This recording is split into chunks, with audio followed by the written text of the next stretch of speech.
안녕하세요. 저는 강남에서 50년째 살고 있는 박순자입니다.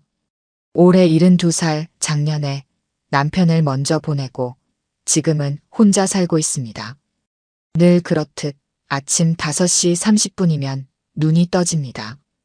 평생 장사하며 익숙해진 습관이 아직도 그대로입니다. 겨울이 끝나가는 이른 아침, 청솔 아파트를 출발해 대치역까지 산책을 나섭니다. 이 시간의 거리는 조용합니다. 간혹 야근하는 회사원들이 보이고 새벽 배달을 마친 오토바이가 지나갈 뿐입니다. 남편이 살아있을 때는 둘이 북한산까지 다녔는데 이제는 혼자라 동네 산책으로 대신합니다. 허리 수술 이후로는 아침마다 관절이 뻐근합니다. 그래도 오늘은 꼭 나와야 했습니다.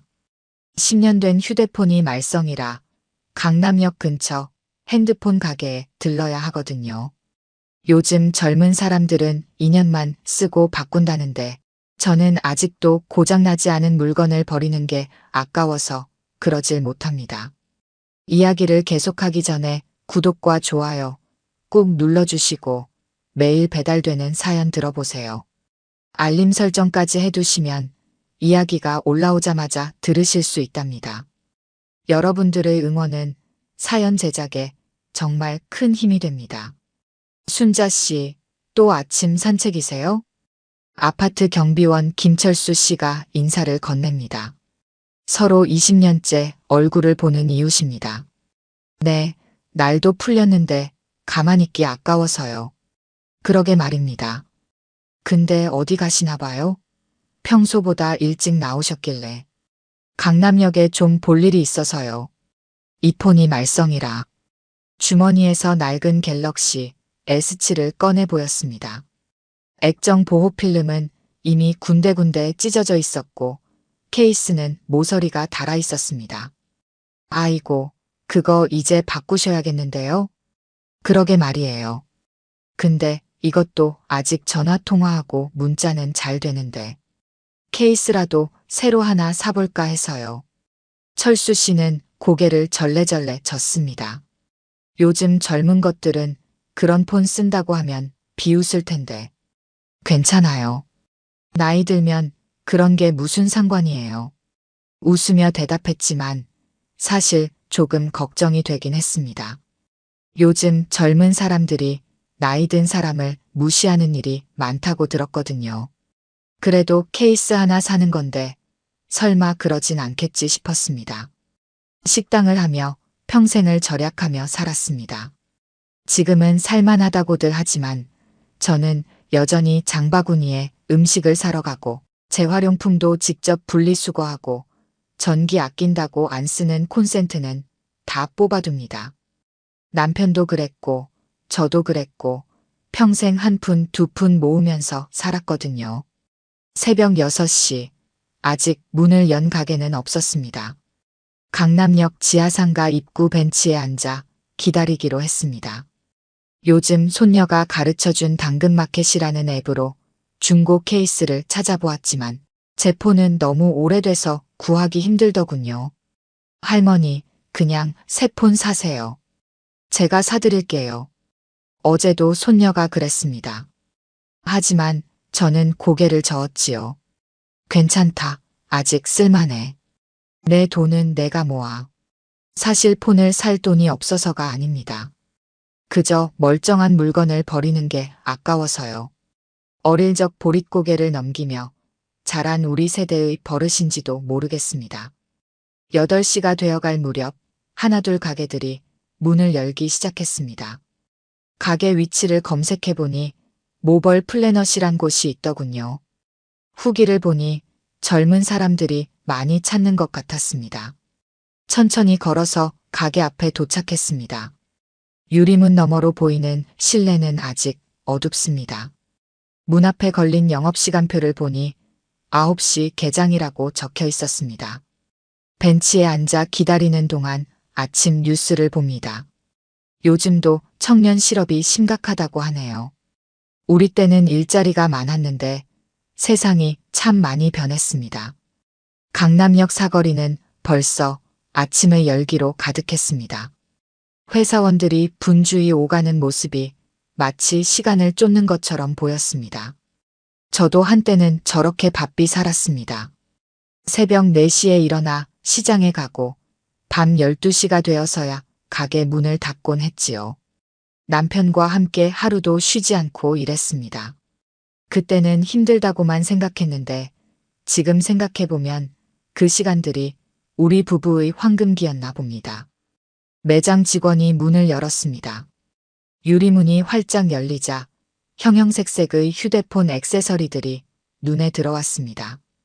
최신형 휴대폰들이 진열장을 가득 채우고 있었고 벽면은 화려한 케이스들로 빼곡했습니다.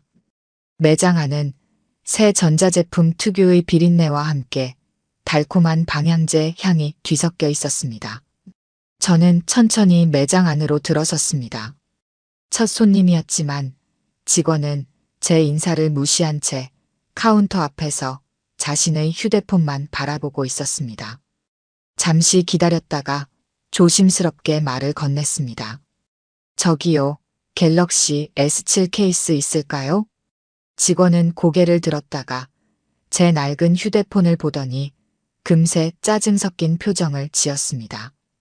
그런 구형폰은 케이스 안 들어와요. 다른 데 가보세요. 혹시 재고라도 없을까요? 손님, 여기는 프리미엄 매장이에요.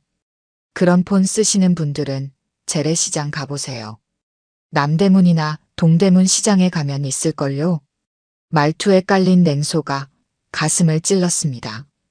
그때 안쪽 사무실로 보이는 곳에서 점장으로 보이는 젊은 남자가 나왔습니다.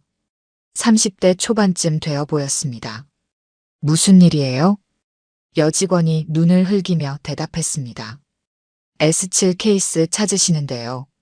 점장은 저를 위아래로 훑어보더니 비웃음 섞인 목소리로 말했습니다.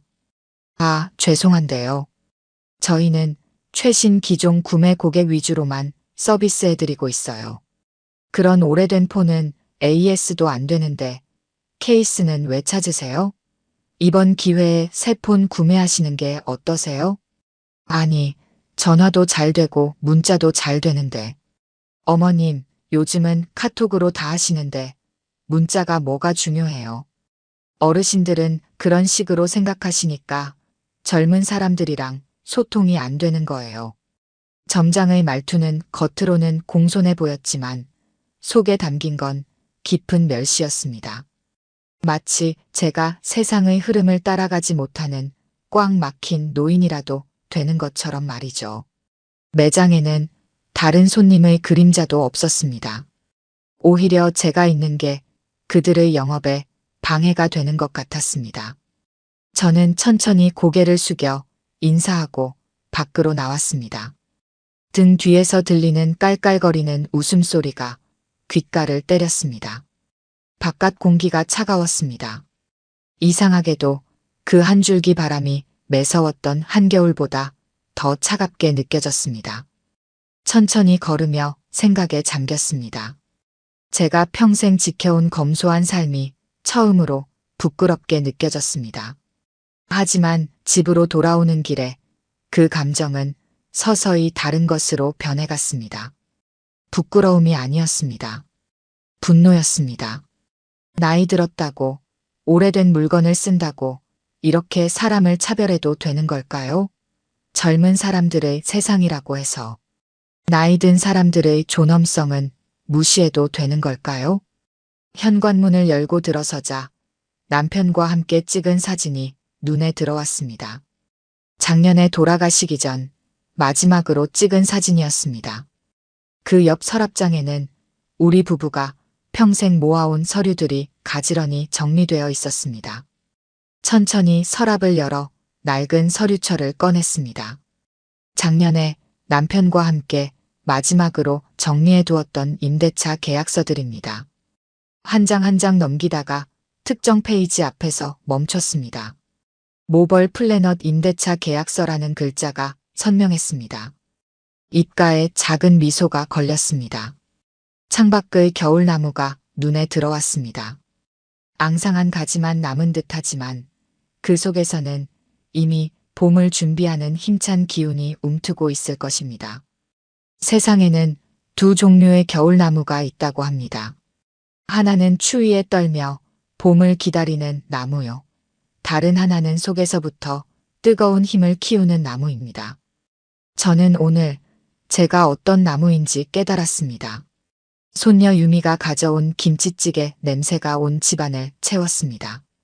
한참을 생각에 잠겨 있다가 초인종 소리에 현관문을 열었더니 제 얼굴을 빤히 들여다보더군요. 할머니, 무슨 일 있으세요? 평소랑 표정이 다른데. 나도 모르게 얼굴에 감정이 드러났나 봅니다. 유미는 어릴 때부터 남다르게 눈치가 빨랐습니다. IT 회사에서 개발자로 일한다고 하더니 사람의 마음을 읽는 프로그램이라도 만든 걸까요? 아니다. 늙어서 그런가 오늘따라 좀 피곤하구나. 식탁에 앉아 김치찌개를 앞에 두고도 한동안 숟가락을 들지 못했습니다. 유미는 그런 저를 걱정스러운 눈으로 바라보았습니다. 할머니, 아까 그 폰 케이스 문제는 제가 인터넷으로 찾아볼게요. 요즘은 구형 폰 케이스도 파는 곳이 있거든요. 아니다. 그냥 폰을 새로 살까 보다. 제 말에 유미가 숟가락을 내려놓았습니다. 할머니가 그러시면 안 되죠. 멀쩡한 걸 왜요? 할머니는 평생 그렇게 안 사셨잖아요. 그 말을 듣는 순간 마음 한켠이 찡해졌습니다. 맞습니다. 저는 평생 그렇게 살지 않았습니다. 절약은 단순히 돈을 아끼는 것이 아니었습니다. 자원을 소중히 여기고 있는 것에 감사하는 마음이었습니다. 그런데 오늘 아침 처음으로 제 신념이 흔들렸습니다. 그런데 요즘 세상은 좀 다른가 보다. 무슨 일 있었죠? 아까부터 표정이 안 좋으시던데. 한숨이 절로 나왔습니다. 아니다. 그냥 둬라. 할머니, 제가 언제부터 할머니 속마음을 못 읽었나요? 유미의 말에 피식 웃음이 났습니다. 옛날 생각이 났기 때문입니다. 유미가 고등학생이던 시절 컴퓨터 학원을 다니겠다고 했을 때 다들 반대했습니다. 여자가 무슨 컴퓨터냐고.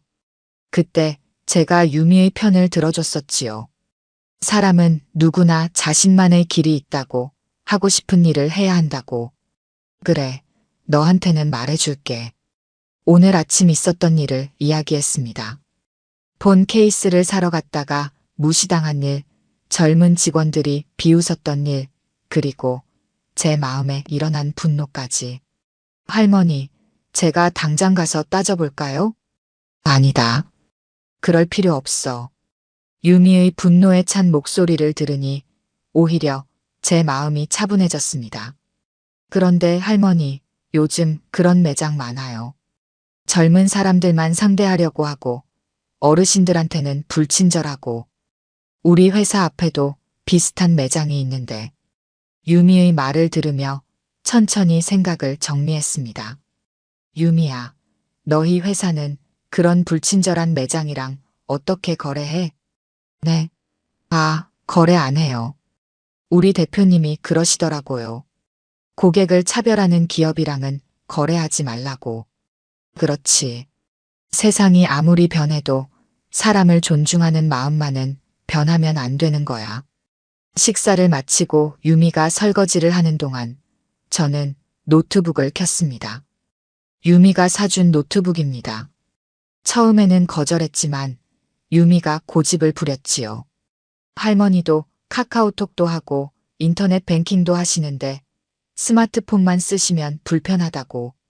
할머니, 무슨 자료 찾으세요? 그냥 요즘 임대차 계약이 어떻게 되나 보는 중이야. 임대차요? 응.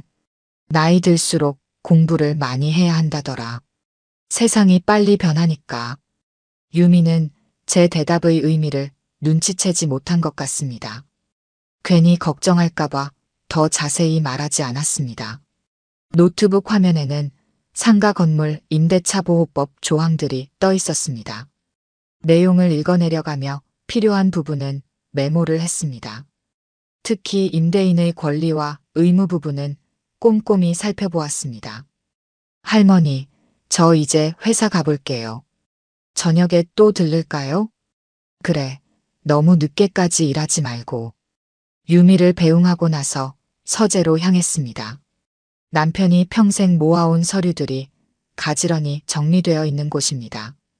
부동산 관련 서류철을 꺼내 탁자 위에 펼쳤습니다. 한 장 한 장 넘기며 계약서들을 검토했습니다. 특히 모벌 플래너스의 계약서는 여러 번 읽어보았습니다. 보증금, 계약기간, 특약사항까지. 창밖에는 따스한 햇살이 비치고 있었습니다. 서류 위로 그림자가 졌다가 사라지기를 반복했습니다. 마치 제 마음속처럼 어둠과 빛이 교차하는 것 같았습니다. 건물 관리실은 지하 1층 구석에 자리 잡고 있었습니다. 30년간 이 자리를 지켜온 이대철 씨의 집무실은 서류철로 가득했습니다. 오후 3시 저는 그의 책상 앞에 앉아 지난 1년간의 민원 기록을 살펴보았습니다. 모벌 플래너스의 기록은 두껍지는 않았지만 눈에 띄는 내용이 많았습니다. 지난 겨울의 난방비 정산 문제, 봄철 복도 물건 적재로 인한 소방법 위반, 그리고 최근의 소음 민원까지. 문제는 매장의 운영 방식뿐만이 아니었습니다. 점장의 이전 이력도 깨끗하지 않았습니다. 다른 상가에서도 무리한 영업으로 무리를 일으켰다는 소문이 있었습니다. 서류를 검토하는 내내 아침의 기억이 떠올랐습니다. 하지만 이상하게도 마음은 평온했습니다. 분노나 복수심보다는 문제를 바로잡아야 한다는 책임감이 더 컸습니다. 이것은 단순히 제가 당한 모욕의 문제가 아니었습니다. 건물의 가치, 다른 세입자들의 권리, 그리고 무엇보다 사람을 대하는 기본적인 예의의 문제였습니다. 관리실을 나와 건물을 천천히 둘러보았습니다. 이 건물은 남편과 제가 처음으로 장만한 부동산입니다. 식당 일로 번 돈으로는 부족해 대출까지 내서 샀습니다. 그때는 무서웠습니다. 이렇게 큰 빚을 언제 갚나, 과연 잘한 선택일까 고민도 많았습니다. 하지만 남편의 말이 옳았습니다. 장사를 하면서 우리가 가장 크게 배운 것은 손님을 귀하게 모시는 일이었습니다. 그 마음으로 세입자들을 대했습니다. 건물이 낡으면 고치고 불편한 점이 있으면 개선했습니다. 덕분에 대부분의 세입자들이 오래 머물렀고 건물 가치도 점점 올랐습니다. 저녁이 되어 사무실로 돌아왔습니다. 내일 미팅에 필요한 서류들을 정리했습니다. 상가 건물 임대차 보호법 관련 조항들, 민원 기록들, 그리고 계약서. 특히 계약서의 특약 조항을 여러 번 읽어보았습니다. 내용을 완벽히 파악하고 싶었습니다. 창밖으로 해가 저물고 있었습니다. 강남의 고층 빌딩들이 하나둘 불을 밝히기 시작했습니다. 어둠이 깊어질수록 도시의 불빛은 더욱 선명해집니다. 마치 지금의 제 마음처럼 시간이 갈수록 해야 할 일이 더욱 분명해졌습니다. 관리인을 통해 내일 오전 11시에 점장과의 미팅을 잡았습니다. 건물주와의 미팅이라고만 전달하라고 했습니다. 제 신분을 미리 밝힐 필요는 없었습니다. 때로는 불편한 진실을 마주하는 것이 더 큰 교훈이 되는 법입니다. 서류가 담긴 파일을 가방에 넣으며 생각했습니다. 이제 겨우 시작입니다. 평생을 살며 배운 것이 있다면 진정한 힘은 거친 말이나 감정적인 행동에 있지 않다는 것입니다. 차근차근 원칙대로 해결하다 보면 사람들은 자연스럽게 자신의 잘못을 깨닫게 됩니다. 밤이 깊어갔습니다. 내일은 긴 하루가 될 것 같습니다. 11시 정각 4층 회의실에 앉아 기다리고 있었습니다. 책상 위에는 검은색 서류 가방 하나가 놓여 있을 뿐입니다. 창밖으로는 겨울비가 내리고 있었습니다. 어제와는 다른 날씨였지만 제 마음만은 어제보다 더욱 맑아져 있었습니다. 문이 열렸습니다. 점장이 들어왔습니다. 어제보다 더 젊어 보였습니다. 검은색 정장에 빳빳하게 다림질된 흰 셔츠, 방금 미용실에서 다듬고 온 듯한 머리까지. 제가 어제 봤던 그 거만한 모습은 찾아볼 수 없었습니다. 하지만 그의 눈빛이 변했습니다. 저를 알아본 것입니다. 일순간 당황한 기색이 역력했습니다. 어제 그토록 무시하던 그 노인이 건물주라는 사실을 깨달은 것이겠지요. 잠시 침묵이 이어졌습니다. 제가 먼저 입을 열었습니다. 앉으시죠. 그는 의자에 앉았습니다. 등은 곧게 폈지만 손끝이 미세하게 떨리는 것이 보였습니다. 제 앞에 놓인 서류 가방을 힐끗거리는 눈치였습니다. 저는 천천히 서류 가방을 열었습니다. 어제 밤늦게까지 정리해둔 서류들을 하나씩 꺼내 책상 위에 늘어놓았습니다. 임대차 계약서, 민원 기록, 소방점검 결과표, 그리고 관련 법령 사본까지. 창밖의 겨울비는 계속해서 내리고 있었습니다. 회의실 안에는 묵직한 정적만이 흘렀습니다. 빗소리와 형광등 희미한 윙윙거림만이 이 정적을 채웠습니다. 죄송합니다. 그가 먼저 고개를 숙였습니다. 어제는 제가 잘못했습니다. 고객을 그렇게 대하면 안 됐는데. 저는 말없이 서류를 넘겼습니다. 그의 사과는 진심이 아니었습니다. 단지 건물주의 권한이 두려워 꺼낸 말에 불과했습니다. 진정한 반성은 행동으로 보여주는 것입니다. 그것이 제가 평생 배운 교훈이었습니다. 이게 전부가 아닙니다. 그의 얼굴이 창백해졌습니다. 제가 꺼내놓은 것은 빙산의 일각에 불과했습니다. 어제 이대철 씨가 전해준 자료들은 아직 가방 속에 그대로 있었습니다. 이전 매장에서의 기록들, 직원들의 증언, 불법적인 영업 행태의 증거들. 기회를 주시면. 그의 목소리가 떨렸습니다. 하지만 저는 그의 눈빛을 읽을 수 있었습니다. 진심 어린 사과가 아니었습니다. 그저 당장의 위기를 모면하기 위한 변명일 뿐이었습니다. 저는 마지막 서류를 꺼냈습니다. 계약 해지 통보서였습니다. 하지만 바로 건네지는 않았습니다. 아직은 때가 아니었습니다. 사람은 누구나 실수를 할 수 있습니다.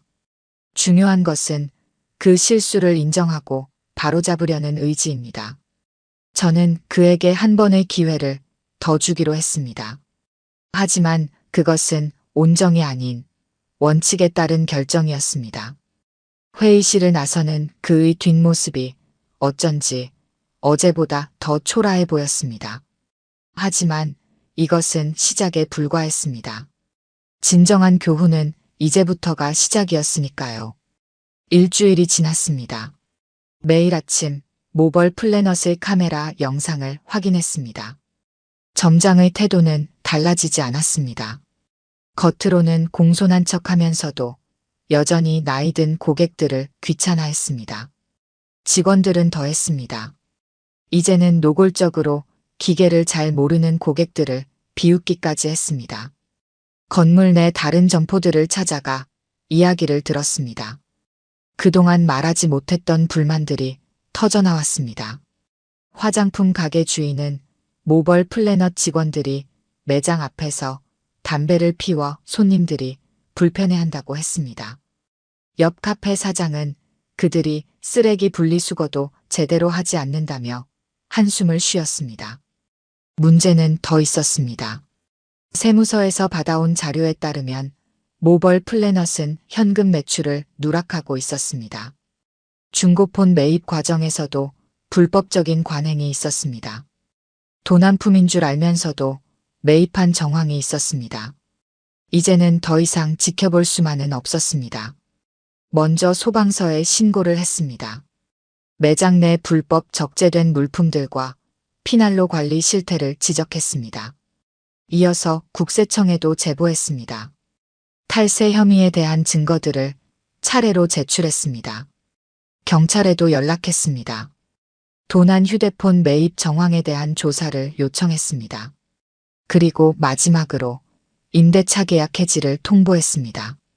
점장은 울며 매달렸습니다. 기회를 달라고 했습니다. 하지만 이미 늦었습니다. 그동안 3번의 시정 요구를 무시했고 거짓 해명으로 일관했습니다. 옛날에 식당을 할 때가 생각났습니다. 음식이 맛이 없다는 손님의 항의를 받으면 저희는 늘 먼저 사과하고 새로 음식을 만들어 드렸습니다. 하지만 이 점장은 달랐습니다. 자신의 잘못을 인정하지 않았고 변화하려는 의지도 없었습니다. 조사가 시작되자 매장의 민낯이 드러났습니다. 각종 법령 위반, 탈세, 불법 매입까지. 결국 점장은 스스로 물러나겠다고 했습니다. 건물에서 나가는 날 그는 고개를 푹 숙인 채 인사도 없이 떠났습니다. 비가 그치고 해가 떴습니다. 매장 유리창으로 따스한 햇살이 비쳐들었습니다. 먼지 쌓인 진열대 위로 빛이 내리쬐자 그동안 보이지 않던 얼룩들이 드러났습니다. 가끔은 이렇게 불편한 진실을 마주해야 할 때가 있습니다. 그것이 우리가 더 나은 방향으로 나아가는 방법일 테니까요. 봄이 왔습니다.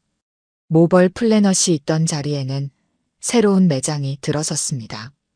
더 착한 폰이라는 이름의 작은 매장이었습니다. 젊은 여성 점장이 운영하는 이 가게는 이전과는 사뭇 다른 분위기였습니다. 매장 한쪽에는 시니어 존이라는 공간이 따로 마련되어 있었습니다. 글씨가 크게 적힌 가격표, 기본적인 사용법을 설명하는 안내문, 그리고 편하게 앉아서 상담할 수 있는 의자까지.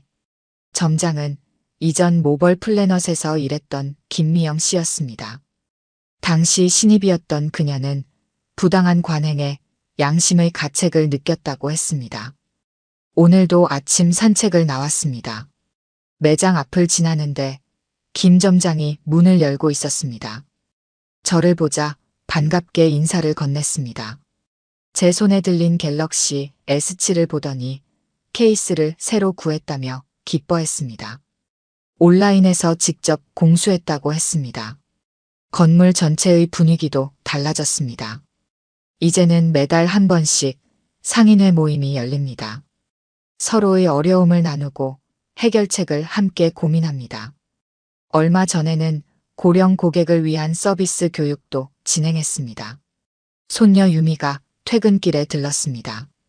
요즘은 저와 함께 노인들을 위한 스마트폰 교육 봉사를 한다고 합니다. 더 착한 폰에서 장소를 제공하고 유미가 IT 회사에서 배운 것들을 나눕니다. 처음에는 서툴렀지만 이제는 제법 많은 어르신들이 찾아오십니다.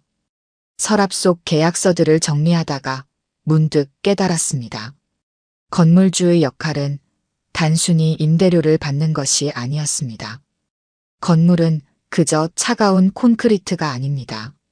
사람들의 꿈과 희망이 자라나는 터전입니다. 남편이 살아있을 때 늘 하던 말이 생각났습니다. 돈보다 중요한 건 사람이야. 건물은 낡아도 다시 고칠 수 있지만 사람의 마음은 한 번 상하면 회복하기 어려워. 창밖의 겨울나무에 새순이 돋아나고 있었습니다.